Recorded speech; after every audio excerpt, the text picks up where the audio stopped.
slides, so just bear with me. I am Rachel Bufano. I am from Toms River, New Jersey. Thank you. Yeah, Jersey Shore. I joined Danbury in August of 2013. Let's see. I joined Danbury a few months after Hurricane Sandy. I unfortunately lost my home and most of my belongings of mine and my family in the hurricane, which we were already kind of in a pretty dire financial situation before that, and that really destroyed us financially. So I was in a really bad financial place right after the hurricane. I had to live with my mother-in-law, me, my husband, and our 3 children in a 2-bedroom apartment with my mother-in-law. So imagine that for 8 months.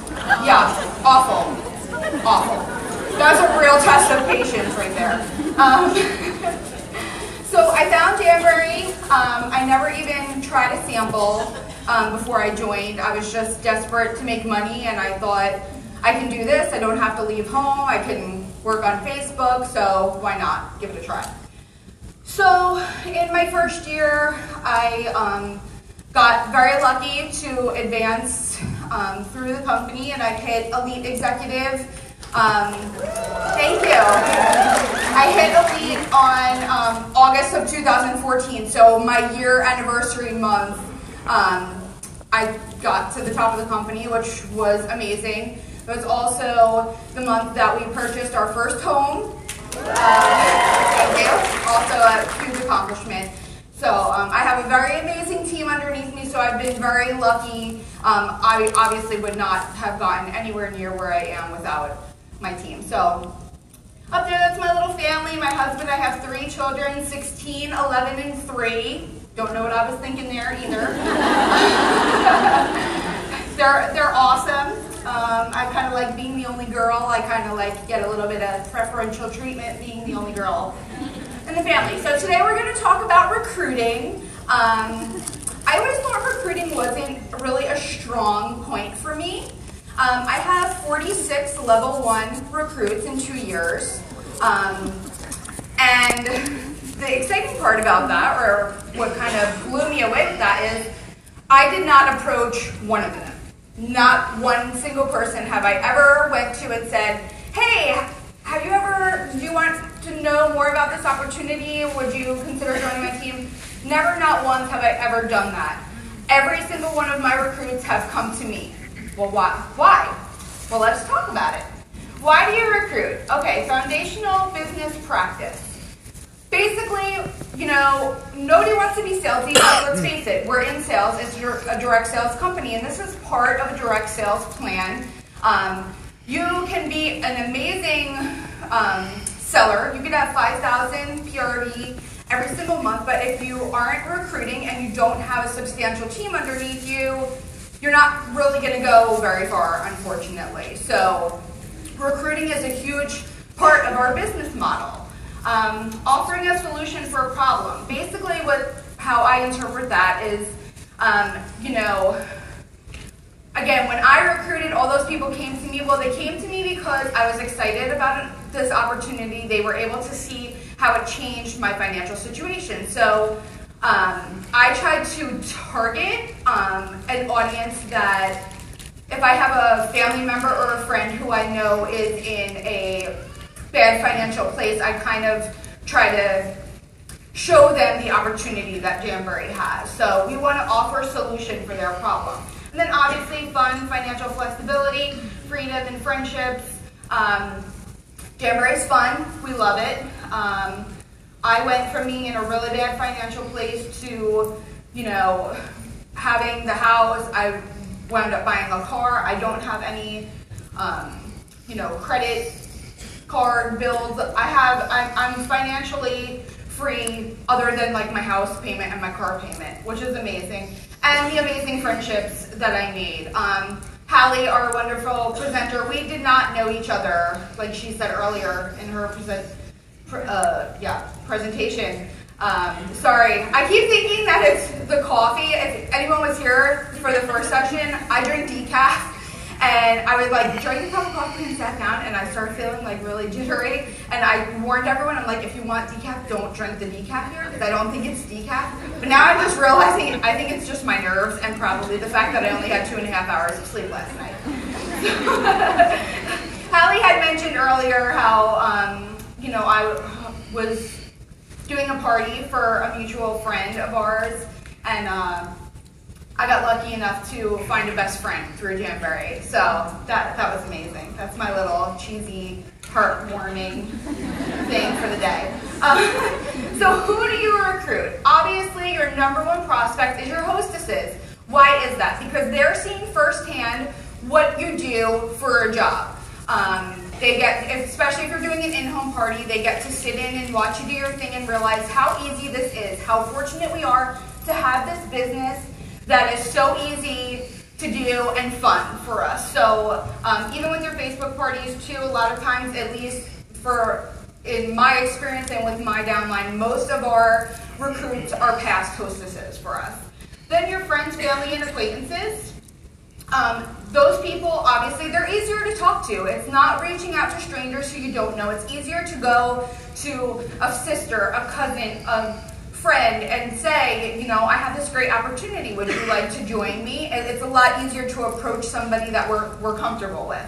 And then, obviously, our cold market, which would be from vendor events, leads from either contacts at vendor events or just, that person you went to high school with, the woman you went to high school with 10 years ago who sent you the random Facebook message like, hey, tell me more about this Jamboree. How many times has that happened to you? Probably quite a bit, right? And then party guests, because again, like the hostess, they have seen how easy it is, what we do, and it's interesting, and who wouldn't want to get paid to have pretty nails and hang out and eat snacks and, just have fun at parties. How do you, yes, I like snacks. I hear you guys like snacks, yes. I always make sure my in-home parties have snacks. I'm like, if you're not going to provide snacks, let me know because I'll bring them. So how do we recruit? Open your mouth. So this, you'll hear, I think Alicia said it before, and you may hear it later, we have this thing that we call Jamboree vomit. Because we get so excited, and when people ask us about it, it's just kind of like we open our mouth and all this Jamboree starts flowing out, and people are like, whoa. So opening your mouth about it, it's very easy for us. I feel like as a Jamboree consultant, it's just a natural reaction for us.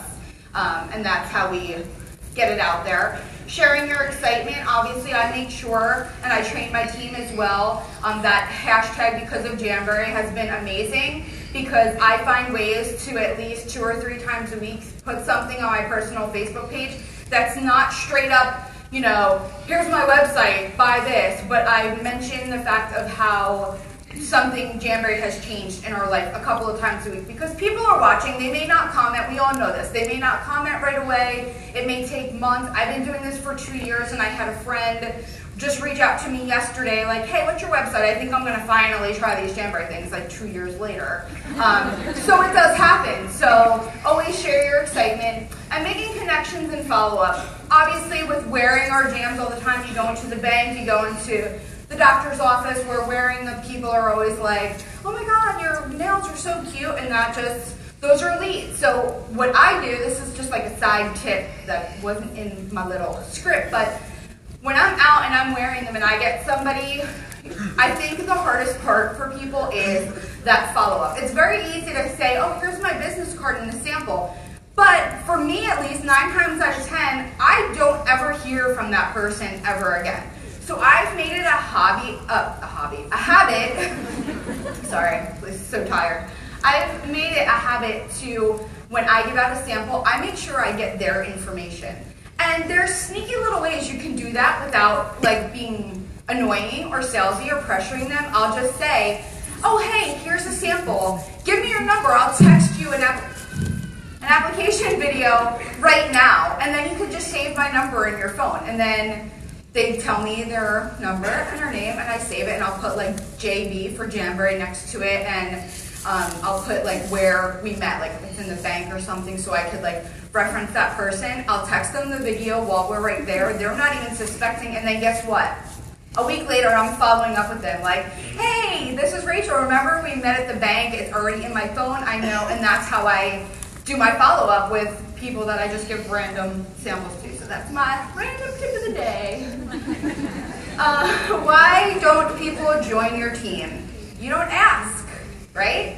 Nobody ever wants to ask for some reason. I don't understand why are we not asking? We have the privilege of working for a company that we give opportunity. It's not a hard job. Anybody can do it. Even men who don't even sport it. We have a male team manager in the company. I mean, it's not rocket science. It's very easy. Anybody can do it. So just ask. I mean, what's the worst that could happen? People say no. Oh my God, that's terrible. Your message is blurry. Confusion pushes people away. Again, that kind of goes back to the whole Jamboree word vomit thing. When people ask, if you give them way too much information, it's going to confuse them. They're going to think it's way more complicated than what it is. So just be aware when people ask about the opportunity to keep it basic. Don't throw all this stuff at them. It isn't for them, and that's okay. Keep your love on. Don't get insulted. People are going to say no, and that's fine. You just move on to the next one. That's all. It's not really a big deal. This is not for everybody. People, I have women say, well, I really have a lot of women say to me, well, I don't like people. I don't want to talk to people. And it's like, okay, well, then you can do a Facebook party and you don't have to talk to people. It's fine, I have a ton of successful girls on my team. We also have a successful leader here tonight, Lauren, who doesn't like talking to people, but that hasn't stopped her from being successful. So we have options. But if they do, come at you and they say, no, this is not something I'm interested, that's fine, move on to the next, no big deal. So recruiting can be one of the most challenging and rewarding business activities within the scope of your career. Hone your recruiting skills, teach others how to develop theirs, and your business will boom. So that's just kind of like my wrap-up thing. Basically saying, I really want to nap right now. It's like too much thinking. I don't have notes. I'm trying to wing it here. My nerves are all kinds of crazy right now.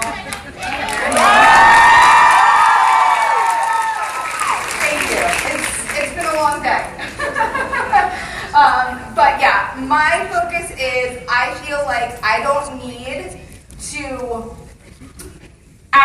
actively recruit. I feel like I just need to put my passion for Jamboree out there and people come to me. And I really teach that with my team as well. I work with them a lot about the hashtag because of Jamboree. I think that's such a great thing because now Facebook has that awesome search function now over the last few months that people could go in that search bar and put in hashtag because of Jamboree, and then all it is all these amazing stories of how Jamboree has changed lives. That's such a great marketing tool for us, and it's free. That's what I love about this company is there's so many ways we could recruit and market our business that's free, and it's just about being passionate and loving what you do. I love what I do. I love this company. So I'm not going to talk anymore because I'm going to start crying. I feel it coming. I already cried this morning. I'm not crying for the afternoon session, but I feel it coming, so I'm going to cut it off. So, thanks so much. Our next presenter is Lauren Jackson, and she's going to talk to us about follow-up.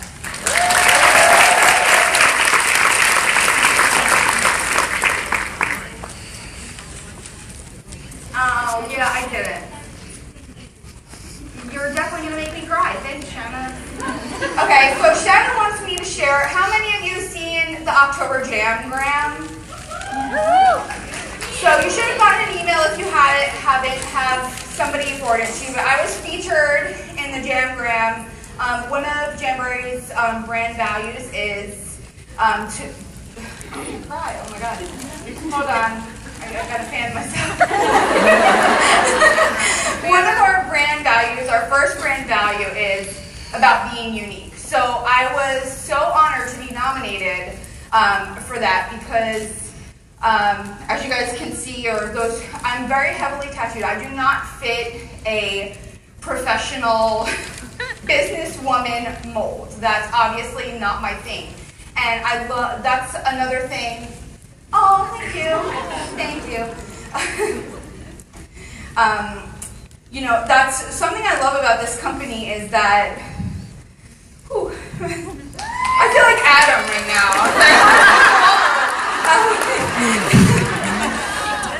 I never went to college. I never had a real career. I've never been, I don't want to say somebody important because that sounds terrible, but whew, get a hold of yourself, Rachel.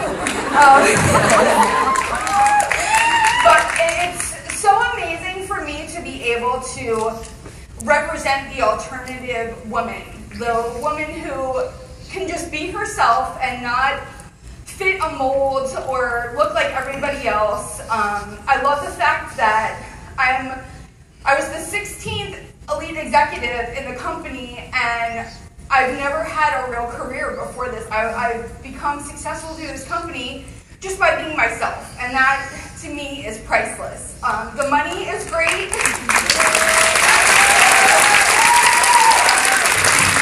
The friendships are great, but I'm just so proud to be able to represent so many amazing women who can just be themselves, and you don't have to fit a mold. You don't have to be this, you know, uptight businesswoman. You can have tattoos and funky hair and piercings and derby girl. Be a derby girl. I used to do roller derby. Like this is for anybody. Anybody can do this. And my time ran out, so that's good because now I don't have to